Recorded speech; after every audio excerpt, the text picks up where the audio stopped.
आदरणीय रघुवंश बाबू जी हम सब लोगों के अभिभावक रहे और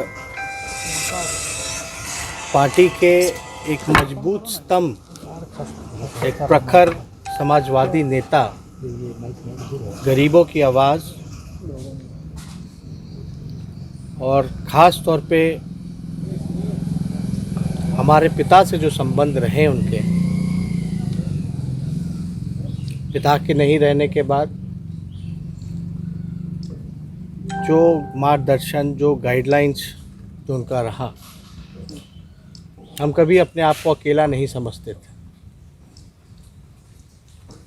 आज उनके निधन की खबर सुनकर के हम लोग सब लोग जो है मर्माहत हैं, दुखी हैं और कोई शब्द नहीं है जिस शब्द को हम लोग जो है व्याख्या कर सकें। लेकिन लंबे समय से कोरोना पॉजिटिव होने के बाद तो निमोनिया की भी शिकायत थी। जब पटना के एम्स में जब भर्ती हुए तो हमारी बात हुई, डॉक्टरों से भी बात हुई थी।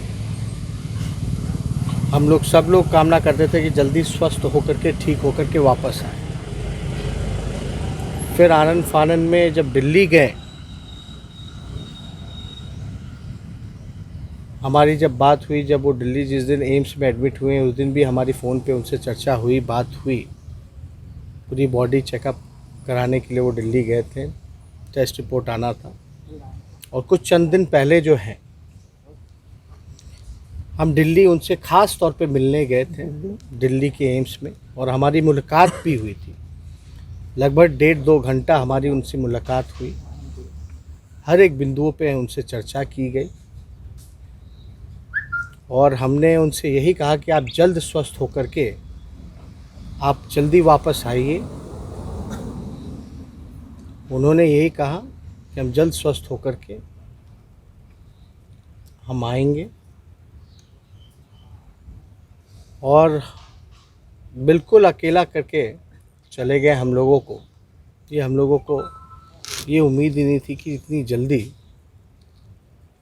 ये खबर आएगी। लेकिन हालांकि हमारी जो डॉक्टरों से जो बातचीत लगातार चलती रही उनसे, तो हमको जो डॉक्टरों ने वहाँ के बताया कि उनको लंग्स कैंसर की समस्या रही, ये बात पता थी। लेकिन जो है पब्लिक पे ये मैसेज ना जाए कि उनको लंग कैंसर है, क्योंकि इलाज जो है वो चल रहा था, इसलिए हम लोगों ने इसकी चर्चा कहीं नहीं की। और हमारा कर्तव्य बनता था, फ़र्ज़ बनता था कि उनसे मिले, क्योंकि ऊर्जा का केंद्र रहे वो। और कभी भी मतलब हमारा भी जो रिश्ता रहा, सामाजिक राजनीतिक चर्चाएं तो चलती ही रह करती थी, लेकिन एक पारिवारिक संबंध हम लोगों के बीच लगातार कायम रहा। इस मुश्किल घड़ी में जब हमारे पिता हमारे साथ शारीरिक रूप से नहीं रहे, रांची रिम्स में रहे, तो हमेशा ऊर्जा देने का काम, मनोबल को बढ़ाने का काम उन्होंने किया। मुझे याद है कि जब सरकार जब बदली, जब नीतीश कुमार जी ने इस्तीफ़ा देने का काम किया था, इस्तीफ़ा देने के बाद बीच में आप सब लोगों को पता है कि सीबीआई, ईडी, इनकम टैक्स का रेड जो पड़ा था, तो सबसे पहले आदरणीय रघुवंश बाबू ने आकर के हौसला बढ़ाया था। उस समय भी आदरणीय लालू जी रांची के कोर्ट के ट्रायल में वहाँ थे। तो कभी भी ऐसा नहीं लगा कि हम लोगों अकेले हैं उनके रहते हुए।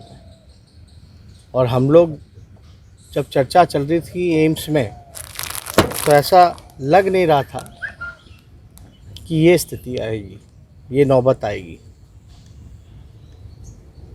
बड़ा हौसला उस समय भी दिल्ली के एम्स में मेरा बुलंद किया, और उस समय भी कह रहे थे कि मैं आऊँगा और मिल कर के जो चुनौती संघर्ष करेंगे, बाकायदा पूरा आशीर्वाद जो है उस समय हमको देने का काम किया था। और हम लोगों को भी लगता था कि रघुवंश जी जल्द ही अपनी बीमारियों से रिकवर कर करके अपनों के बीच आएंगे। आप लोग सब लोग जानते हैं कि उनका राजनीतिक अनुभव जो रहा है बड़ा लंबा रहा है। प्रखर एक समाजवादी नेता के रूप में रहा है और हमेशा ज़मीनी स्तर पे वो रह करके काम करते थे, लोगों से जुड़े हुए थे, गरीबों से, किसानों से, मजदूरों से। एक संघर्ष करने की जो ऊर्जा उनमें रही है वो हम लोग कभी भी इनकार नहीं कर सकते। उनसे काफ़ी कुछ हमको सीखने को मिला, इसलिए बड़ी दुख की बात है। अभी हमारे उनकी पुत्र से भी बात हुई, जब ये खबर न्यूज़ चैनलों में चल रहा था कि रघुवंश बाबू नहीं रहे तो यकीन नहीं हो रहा था हमको। उनके पुत्र सत्यप्रकाश जी से हमारी बात हुई है और इस बात को लेकर के सब लोग जो हैं मर्माहत हैं। तो इसमें को हम चाहेंगे कि उनकी आत्मा को जो है शांति मिले और इस दुख की घड़ी में हम उनके परिजनों के साथ मजबूती के साथ खड़े हैं और जो रघुवंश जी का जो सपना था उसको आगे ले जाने का हम लोग काम करेंगे। बहुत बहुत धन्यवाद।